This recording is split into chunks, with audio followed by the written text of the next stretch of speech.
안녕하세요. 오늘도 사연살롱을 찾아주셔서 감사합니다. 눈에 넣어도 안 아픈 딸아이를 키우고 있는 평범한 아줌마예요. 남편은 바쁜 회사 생활 중에도 딸에게 애정도 듬뿍 쏟고 제게도 늘 다정한 가정적인 사람이죠. 대학에서 심리학을 전공한 저는 전공을 살려 아동심리학 상담사로 일하고 있어요. 주위에서는 엄마가 심리상담사니까 애들 정서교육은 걱정 없겠다고 하시는데요. 솔직히 그렇지는 않아요. 아동 심리는 전문가인 저에게도 쉽지 않은 분야거든요. 아이들마다 성향이 다르고 환경과 성격도 달라서 저도 아이를 키우면서 당황할 때가 한두 번이 아니었거든요. 하지만 저에게는 아이를 키우는 것보다 더 어려운 일이 있었어요. 바로 아기를 갖는 것이었죠. 그럼 지금부터 저와 제 딸의 출생에 대한 이야기를 시작해 볼게요. 제 딸은 올해 초등학교에 입학을 했어요. 적응을 잘할까 걱정했던 우리 부부의 염려와는 달리 딸아이는 유치원보다 100배는 더 좋다며 신이 났더라고요. 그 모습에 저는 한시름 놓을 수 있었죠. 우리 딸은 자기 일도 똑부러지게 하고 집안일도 잘 돕는 기특한 딸이에요. 하지만 저는 이렇게 예쁜 딸에 대해 막연한 두려움을 가지고 살고 있어요. 딸에게 털어놓아야 할 진실이 있거든요. 그건 바로 딸아이가 제가 낳은 친딸이 아닌 입양아라는 사실이에요. 우리 부부는 딸에게 직접 입양 사실을 알려주자고 이미 합의한 상태예요. 그 시기가 문제이긴 하지만요. 이런 결정을 하게 된 건 딸아이가 혹여 밖에서 자신의 출생에 대한 얘기를 접하고 상처받지 않을까 하는 노파심 때문이에요. 그래서 먼저 아이에게 진심을 담아 얘기해두려는 거죠. 더군다나 제 딸의 경우는 일반적인 방법으로 입양된 게 아니라서 진실을 밝히는 게 더 두렵고 힘든 상황이에요. 이 이야기를 하기 위해서는 저와 제 친구에 대해 이야기를 해야 할 것 같네요. 저에게는 초중고 시절을 함께 보낸 절친이 있어요. 소위 말해 간도 쓸개도 다 빼줄 수 있을 만큼 절친한 친구죠. 우리는 초등학교 1학년 때 같은 반이 되면서 친해졌어요. 저랑 성격도 잘 맞고 말도 잘 통했죠. 무엇보다 좋아하는 만화가 같았고요. 어린애들은 코드 하나만 잘 맞아도 바로 친해지잖아요. 우리가 바로 그런 경우였어요. 순정 만화를 좋아해서 방과 후 친구네 집에서 같이 보다가 절친이 되었거든요. 수첩에 스티커도 함께 모았고요. 반이 갈라져도 방과 후에 늘 같이 놀았고 서로 집에도 자주 놀러 가곤 했죠. 동네가 같다 보니 중고등학교도 같은 학교를 다닐 수 있었고요. 둘 다 외동딸이다 보니 친구지만 자매 같은 사이기도 했어요. 엄마들도 그런 점을 좋아하셨죠. 늘 같이 붙어 다니고 공부도 같이 하니 성적도 늘 비슷했어요. 그렇다 보니 대학도 같은 대학교에 들어가게 되었고요. 물론 과는 달랐지만요. 저는 심리학과에, 친구는 국문과에 들어갔거든요. 시간이 흘러 2학년이 되었고 하루는 친구가 저를 찾아와 그러더라고요. 같은 과 선배랑 연애를 하고 있다고요. 그동안 연애 사실에 대해 언질도 없던 터라 전 많이 당황스러웠어요. 그동안 저랑 친구는 사소한 일까지도 모두 터놓고 지내왔으니까요. 하지만 이렇게 된 거 축하해 주었죠. 대개 여자들은 연애를 시작하면 상대에 대한 얘기를 하루 종일 떠들기 마련인데 친구는 신기하게 만나는 남자에 대해 말을 아끼더라고요. 하지만 행복해 보여서 그런가 보다 하고 넘어갔어요. 나 오빠랑 결혼하고 싶어. 진짜 이렇게 의지할 수 있는 남자는 세상 어디에도 없을 것 같거든. 오빠라면 내 인생을 믿고 맡겨도 될 것 같다는 생각이 들어. 친구는 결혼에 대한 확신이 차 있었어요. 저는 아직은 나이가 어리니까 진지하게 생각하고 천천히 결정해도 늦지 않을 것 같다고 얘기해 주었어요. 그리고 2학년 2학기가 되었죠. 저는 종강한 직후에 동기를 통해 현재의 남편을 소개받아서 사귀게 되었어요. 그런데 3학년 올라가기 전 방학 때 친구 아버지의 소식을 듣게 된 거예요. 돌아가셨다고요. 급히 병원으로 옮겨졌지만 이미 늦은 상태였다더군요.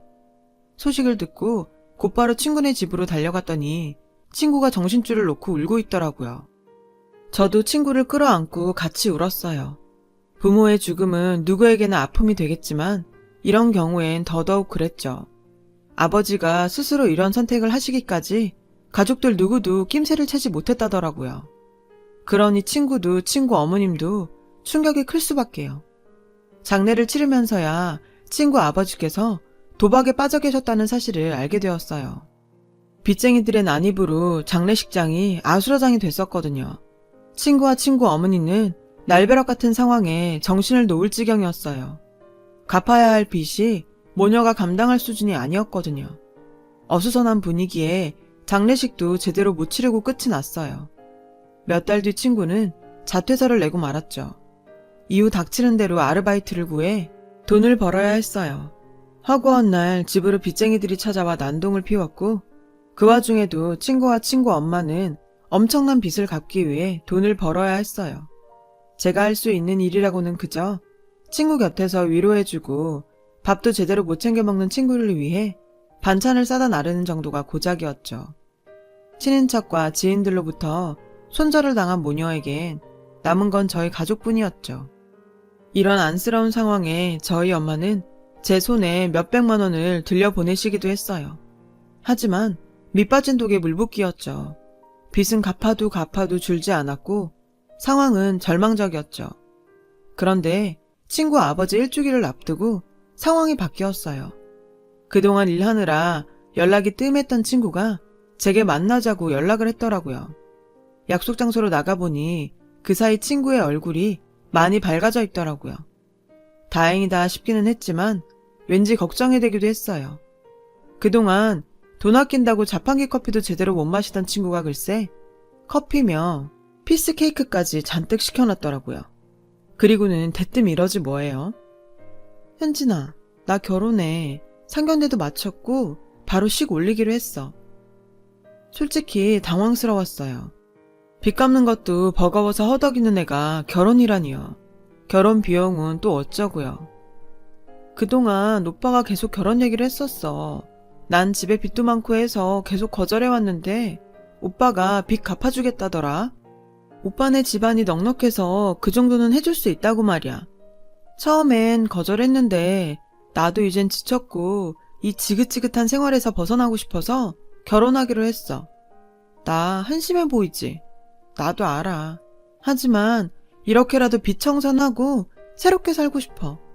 시댁에서도 내 사정 아니까 혼수는 걱정 말고 몸만 오라더라고. 정말 고마운 분들이지. 결혼을 한다는 친구는 조금도 행복해 보이지 않았어요. 인당수에 팔려가는 심청이 같았죠. 정 그런 친구가 걱정이 됐지만 이미 날짜까지 잡은 마당에 제가 뭐라고 한들 무슨 소용이겠어요. 그저 친구가 힘든 상황으로 인해 온전한 판단을 하지 못하고 결혼을 탈출구처럼 여기는 게 안타까울 뿐이었죠. 게다가 저는 오빠라는 사람을 본 적이 없어서 정말 믿을 수 있는 사람인지 걱정도 됐고요. 이런 제 마음을 알았는지 친구는 좋은 사람이라며 걱정 말라고 하더군요. 친구의 그런 모습에 내심 걱정을 하면서도 축하한다는 말을 해주었어요. 친구의 결혼 소식을 들은 저희 엄마도 놀라셨어요. 바로 친구 엄마를 찾아가 이혼사 괜찮은 거냐고 물으셨죠. 아주머니는 딸애를 위해서라도 이게 최선인 것 같다시며 우시더래요. 아무래도 많이 기울어지는 혼사다 보니 혹여 딸이 시집가서 구박이라도 당하지 않을까 걱정되는 모양이었어요. 부모로서 그게 제일 가슴 아프시다고요. 저희 엄마는 기본 혼수라도 해가도록 돈을 보태주겠다 하시고는 집으로 돌아오셨어요. 결혼은 놀랄 정도로 빨리 진행됐어요. 그리고 마침내 결혼식 날이 되었죠. 저는 엄마를 모시고 식장으로 향했어요. 신랑 측이 잘 산다더니 신랑 측 하객이 어마어마하더라고요. 인류 호텔에서 이런 규모로 식을 올릴 정도면 재력이 상당한가 보다 했죠. 저는 친구를 보러 신부 대기실로 갔어요. 친구 혼자 덩그러니 앉아있더라고요. 그런 친구를 보니 마음이 짠했지만 애써 웃으며 친구 곁으로 갔어요. 절 보자 친구는 환하게 웃더군요. 자퇴하고 친구들과 연락이 끊어져서 아무도 초대를 못했다며 너라도 와주어서 얼마나 기쁜지 모르겠다며 울먹이더라고요. 걱정과 달리 친구의 결혼식은 다행히 잘 끝났고 저도 조금은 마음을 놓게 되었죠.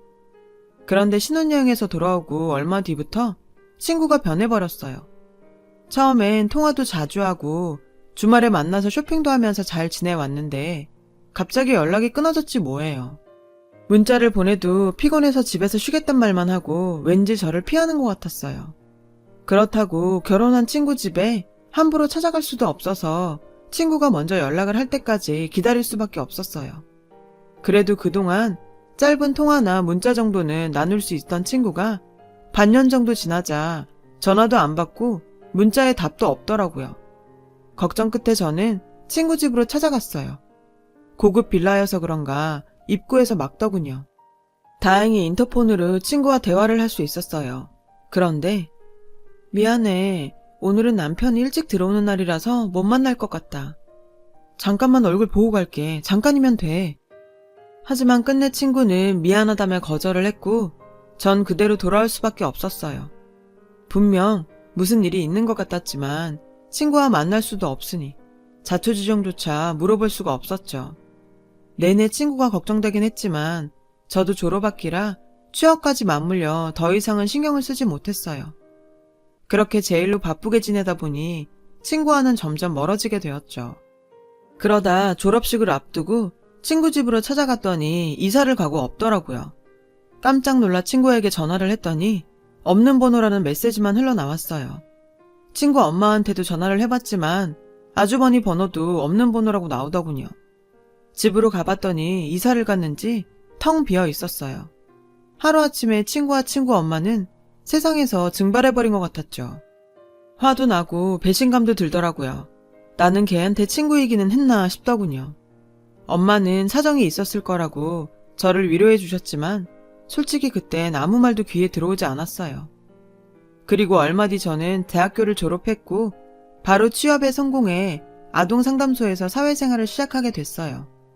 남친은 건축사무소에서 일을 시작해 자리를 잡은 상태였고요. 제가 일을 시작하고 반년 정도 지났을까? 남친이 프로포즈를 하더라고요. 내심 기다렸던 바라 바로 승낙을 했어요. 이후 양가 부모님의 허락을 받았고 결혼식까지 순조롭게 진행되었어요. 결혼식 날이 되니 더욱 친구 생각이 간절했어요.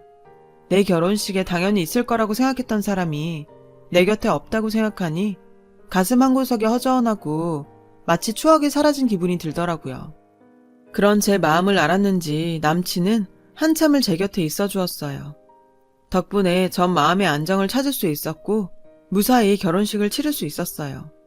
그렇게 신혼생활은 시작되었어요.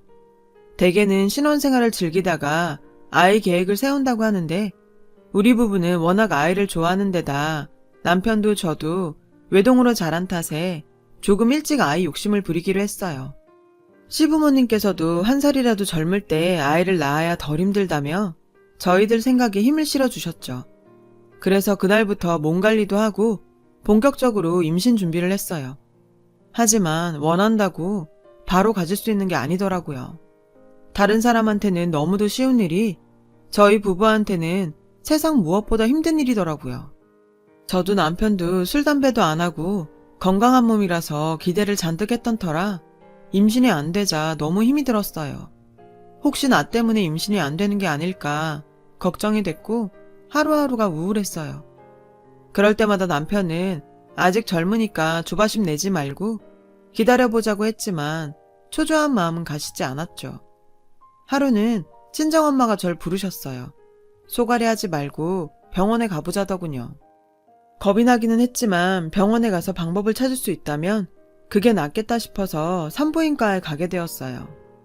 접수를 하고 이런저런 검사를 끝내고 상담을 받았어요. 전 의사 선생님을 보자마자 자리에도 앉기 전에 제가 불임이냐고 물었어요. 선생님은 일단 자리에 앉으라시며 호르몬 수치도 그렇고 신체적으로는 이상이 없다고 했어요.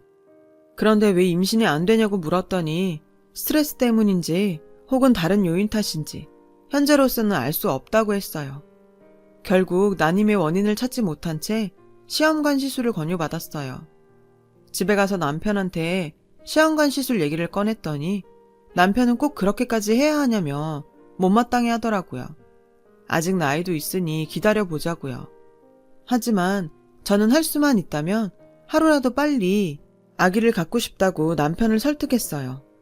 일주일 정도 고민을 하던 남편은 결국 제 뜻을 따라주었고 우리 부부는 시험관 시술을 받게 되었죠. 처음엔 초음파 검사와 함께 배주사를 처방받았고 며칠 뒤에는 난자 채취를 했어요. 이틀 뒤엔 난포 터지는 주사도 맞았고요. 후기에 몸도 마음도 많이 지친다고들 했지만 전 그럭저럭 참을만 했어요. 아무래도 아기에 대한 열망이 강해서 그랬던 것 같아요. 하지만 기대가 크면 실망도 큰 법이라고 하죠. 그 말이 맞더라고요. 병원에서 시키는 대로 열심히 따랐지만 임신이 되지 않았거든요. 그렇게 몇 달이 지나도 소식이 없자 조금씩 지쳐가기 시작했어요. 시술을 받기 전보다 더 절망스러운 상황이 되었고 우울증까지 찾아왔죠.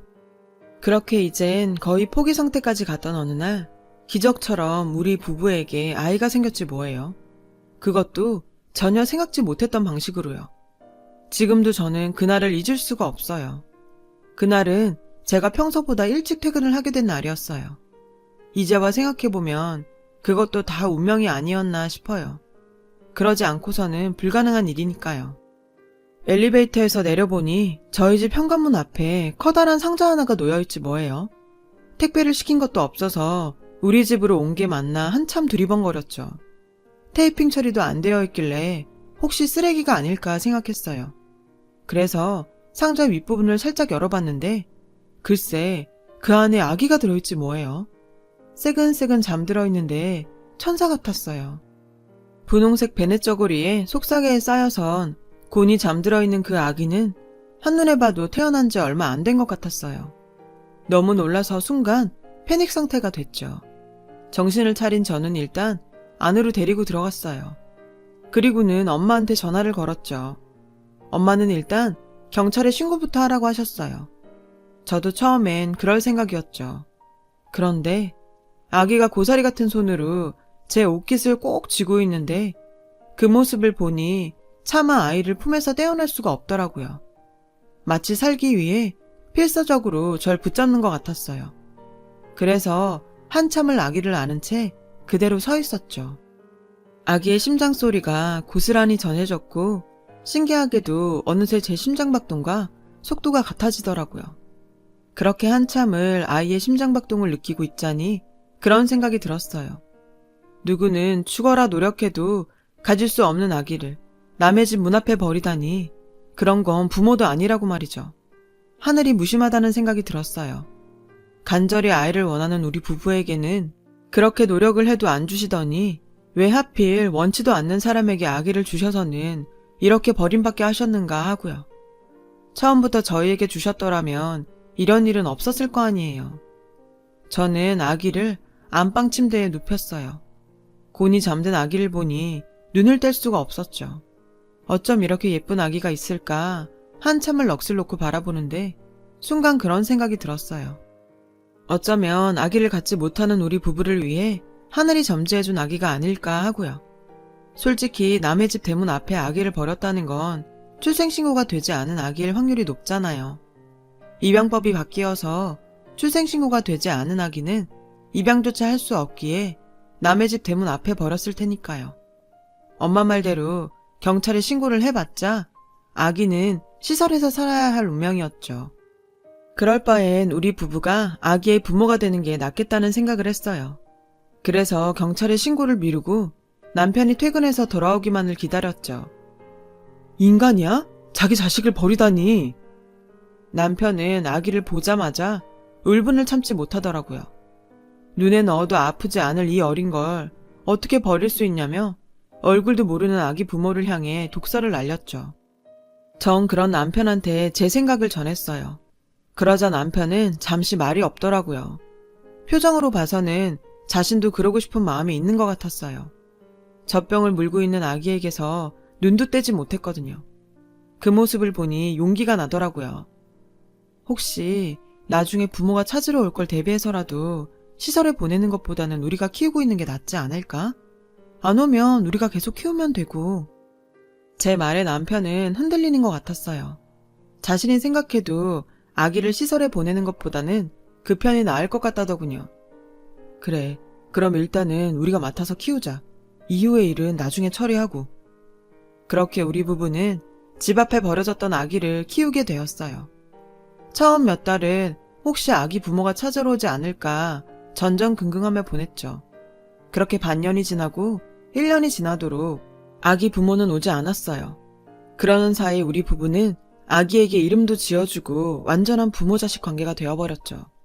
그렇게 1년이 지난 어느 날 저희는 양가 부모님과 상의 끝에 아기를 호적에 올리기로 했어요. 법적으로 온전히 저희 딸이 된 거죠.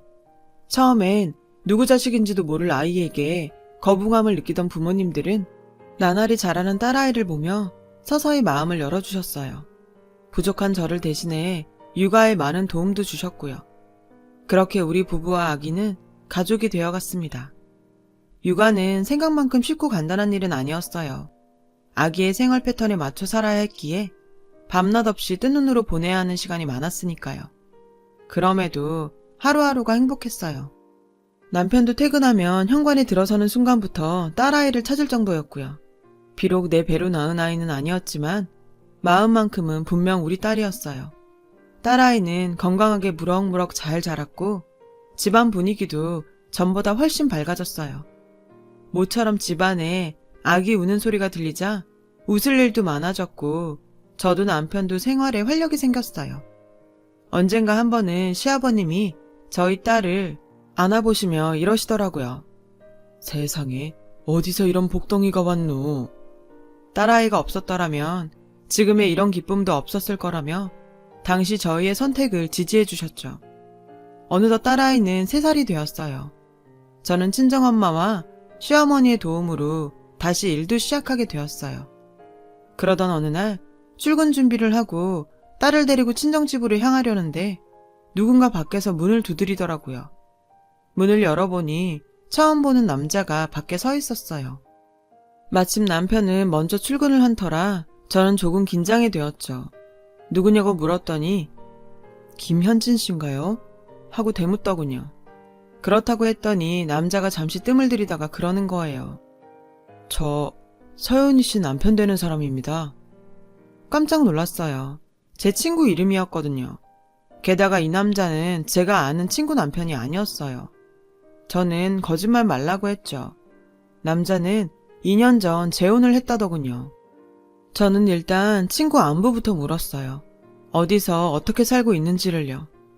그러자 남자는 어두운 표정으로 말없이 제 딸아이를 보더라고요. 순간 기분이 꺼림직해서 전 딸아이를 제 뒤로 숨기고는 출근을 앞두고 있던 터라 시간이 없으니 나중에 따로 연락을 하겠다고 했어요. 그랬더니 혹시 저 아이가 딸인가요? 하고 묻는 게 아니겠어요? 그렇다고 했더니 갑자기 남자가 울음을 터뜨리며 오열을 하더라고요. 그 모습에 불길한 생각이 들었어요. 일단 주변 눈도 있고 해서 저는 남자를 집 안으로 들였어요. 직장에 전화를 해서 몸이 안 좋아 출근을 못할 것 같다고 전하고는 남자와 소파에 마주 앉았어요. 남자는 소파에 앉아 한참을 울다가 마음을 추스르고는 입을 열었죠. 와이프는 몇 달 전에 죽었어요. 순간 머리를 세게 한 대 맞은 것처럼 정신이 몽롱해졌어요. 제게 안겨있던 딸아이가 칭얼거리는 바람에 정신이 들었죠. 그리고는 나도 모르게 눈물이 흘렀어요. 조금씩 감정이 격해지자 주체할 수 없을 정도로 울음이 터져버렸어요. 제가 울자 딸아이도 울음을 터뜨렸죠. 딸아이를 끌어안고 한참을 울고 나니 남자가 그러더군요. 아내가 죽기 전에 편지를 남겼어요. 아무래도 현진 씨한테 남긴 편지 같아서 이렇게 찾아오게 됐습니다. 그리고는 제게 편지 한 장을 건넸어요. 저는 딸을 잠시 내려놓고 편지를 읽기 시작했죠. 친구의 필체로 적힌 편지에는 충격적인 내용이 적혀 있었어요. 도저히 믿을 수 없는 일들이었죠. 행복한 결혼 생활을 하는 줄 알았던 친구는 불행한 생활을 하고 있었더라고요. 결혼 전 그렇게 다정했던 친구의 남편은 결혼 후 본색을 드러내기 시작했대요. 친구가 자기 뜻에 따라 살기를 요구했고 요구가 받아들여지지 않자 폭언과 폭력에 가까운 검열이 시작되었죠. 아침 저녁으로 체중을 재기하고 100g이라도 늘면 난리를 쳤대요. 옷도 남편이 골라주는 옷만 입을 수 있었고 립스틱 색깔도 남편이 원하는 색만 바를 수 있었죠. 특히나 남편 외에 다른 남자랑 말도 못하게 했다더라고요. 한 번은 택배기사와 몇 마디 주고받았다고 일주일 내내 외부와 연락도 못하게 했었대요. 처음엔 저랑 만나는 정도는 봐주더니 언젠가부터는 그마저도 못하게 했고요. 그러던 어느 날 친구는 자기 집에 찾아온 친정 엄마한테 남편과 이혼을 하고 싶다는 얘기를 했고, 그 얘기를 들은 남편이 방으로 들어와 친구에게 폭력을 행사한 거죠. 친구 남편은 이 사실이 외부에 알려지지 않도록 친구 엄마까지 데리고 이사를 했다는 거예요. 친구가 소리 소문 없이 사라졌던 건 그 때문이었죠. 이사를 간 곳은 인적 드문 곳에 위치한 전원주택이었어요. 차 없이는 밖으로 나갈 수 없는 곳이었죠. 얼마 뒤 친구는 임신을 했고 산 달을 앞두고 친구 엄마가 세상을 떠나셨대요. 친구 남편은 출산 날짜가 가까웠던 친구를 장례식장에 오지도 못하게 했고, 엄마의 발인이 있던 날 그 친구는 출산을 하게 되었대요. 그런데 충격적인 건 그 다음이었어요. 자신의 딸이 남편 밑에서 자라는 걸 원치 않았대요. 그래서 조리원에서 아기를 데리고 도망쳐 나와 딸아이를 다른 곳으로 옮겼다고 하더라고요. 믿을 수 있는 건 현진 씨 뿐이었대요. 그래서 현진 씨 집 앞에 아기를 놓고 왔다고 하더군요. 그 말에 전 들고 있던 편지를 바닥에 떨어뜨렸어요. 제 딸의 생모가 제 친구였다니 믿을 수가 없었거든요. 그런데 왜 저한테 직접 안 오고 아기만 두고 간 거죠? 사정을 말했더라면 제가 친구를 도와줄 수 있었을 텐데. 그랬다간 전 남편한테 들킬 것 같아서 딸을 지키라고 말을 안 했다고 하더군요. 친구는 딸아이를 저희 집 문 앞에 두고 혹여 남편한테 뒤를 밟히지 않을까 싶어 바로 동네를 떠났다고 해요. 남편을 피해 서울을 떠나 부산으로 향했고 거기서 지금의 남편을 만났고요. 전 남편과 이혼을 하고 떠난 게 아니라서 혼인신고는 하지 못했다고 했어요. 마음의 안정을 찾게 된 친구는 잦은 복통으로 병원을 찾게 됐고 대장암 진단을 받았죠. 발견 당시 이미 많이 진행된 상태라 수술은 불가능했대요. 집에서 반년가량 투병 생활을 하다가 잠든 것처럼 세상을 떠났다고 하더군요. 친구 남편은 49제를 마치고 친구의 짐 정리를 하다가 편지를 발견했고 그 길로 저를 찾아온 거였어요. 자신이 죽으면 저를 찾아가 고맙다는 말을 전해달라고 했던 친구의 유언을 따르려고요. 친구 남편은 제 딸아이를 한참이나 바라보다가 돌아갔어요. 생각지도 못했던 사건의 전말을 듣게 된 저는 하루 종일 아무것도 할 수 없었어요. 퇴근 후 집에 돌아온 남편은 우리 딸의 생모가 제 친구였다는 얘기를 듣곤 역시나 놀라서 아무 말도 못하더군요. 그 주 주말 우리 부부는 딸아이를 데리고 부산으로 내려갔어요. 그리고 친구 남편과 함께 친구가 있는 낙골당으로 갔어요. 친구의 유골함 앞에서 펑펑 우는 절 보며 딸아이도 함께 울었고 전 환하게 웃고 있는 친구의 사진 앞에서 마음속으로 빌었어요. 아이는 우리 부부가 잘 키울 테니 그곳에서는 아무 걱정 말고 행복하게 잘 지내라고요. 그리고 언젠가 아이가 이 모든 상황을 이해할 수 있는 나이가 되면 그때 친엄마에 대해 이야기해주겠다고요. 엄마는 너를 너무 사랑해서 나에게 너를 보내준 거라고 말이죠. 모르긴 해도 제 딸이라면 제 친구의 마음을 알아줄 거라고 믿어요.